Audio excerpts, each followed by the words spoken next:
Selamat siang, jumpa lagi dalam pembelajaran kita hari ini. Kita akan belajar materi Bahasa Indonesia tentang biografi.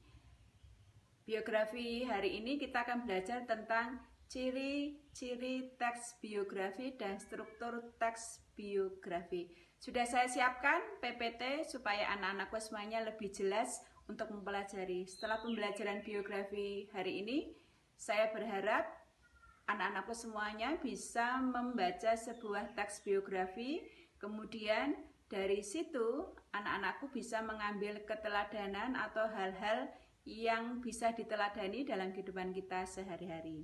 Selamat membaca, selamat mempelajari PPT yang sudah Bu Arti siapkan. Semoga bermanfaat.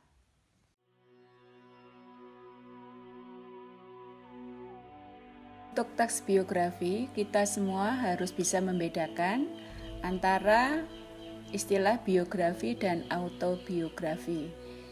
Yang pertama, biografi adalah riwayat hidup seseorang yang ditulis oleh orang lain. Sedangkan autobiografi adalah riwayat hidup pribadi yang ditulis diri sendiri. Kemudian, ciri-ciri teks biografi ada 3. Yang pertama, memuat fakta. 2, strukturnya jelas. Yang ketiga, bahasanya lugas. Kenapa memuat fakta? Karena yang kita tulis adalah perjalanan hidup seseorang.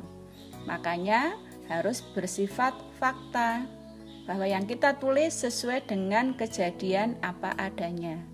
Kemudian yang kedua, jelas. Kenapa jelas? Supaya tidak ada pemahaman ambigu dari orang-orang yang membaca biografi tersebut.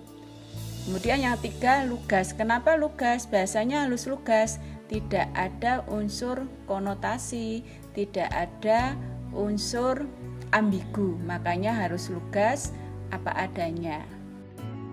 Kemudian yang kita pelajari berikutnya adalah struktur teks biografi. Yang pertama, struktur teks biografi yang pertama adalah orientasi. Orientasi ini berisi informasi latar belakang kisah. Siapa tokoh yang kita tulis, kemudian kapan kejadiannya, kemudian di mana tempatnya dan mengapa tokoh ini kita tulis dalam biografi. Atau secara ringkas, orientasi itu berisi pengenalan tokoh secara umum. Struktur teks yang kedua yaitu peristiwa atau masalah. Dalam peristiwa atau masalah disinilah ditulis suka duka yang dialami tokoh dan bagaimana bisa menjadi seperti sekarang ini. Maksudnya di bagian peristiwa inilah penulis biografi menulis tentang apa yang dialami tokoh.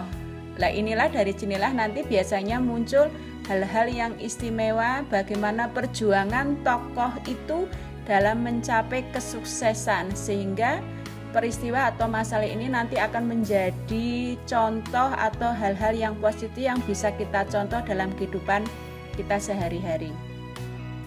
Struktur teks yang ketiga yaitu reorientasi.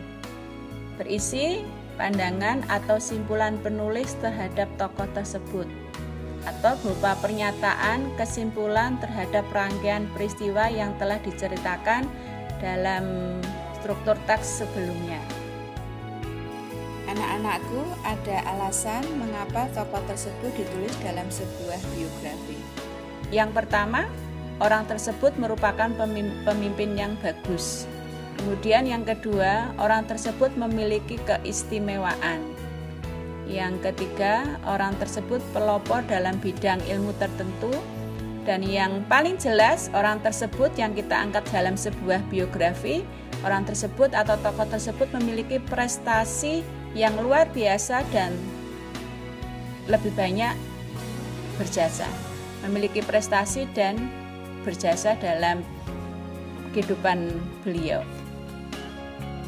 Tujuan kita mempelajari biografi bisa menumbuhkan kesadaran kita bahwa kesuksesan tidak datang tiba-tiba, tapi lewat perjuangan dan usaha keras. Kemudian tujuan kita yang berikutnya adalah Yang paling penting, kita bisa mencontoh keistimewaan atau kelebihan dari tokoh yang ditulis dalam biografi. Salam sehat, semoga bermanfaat.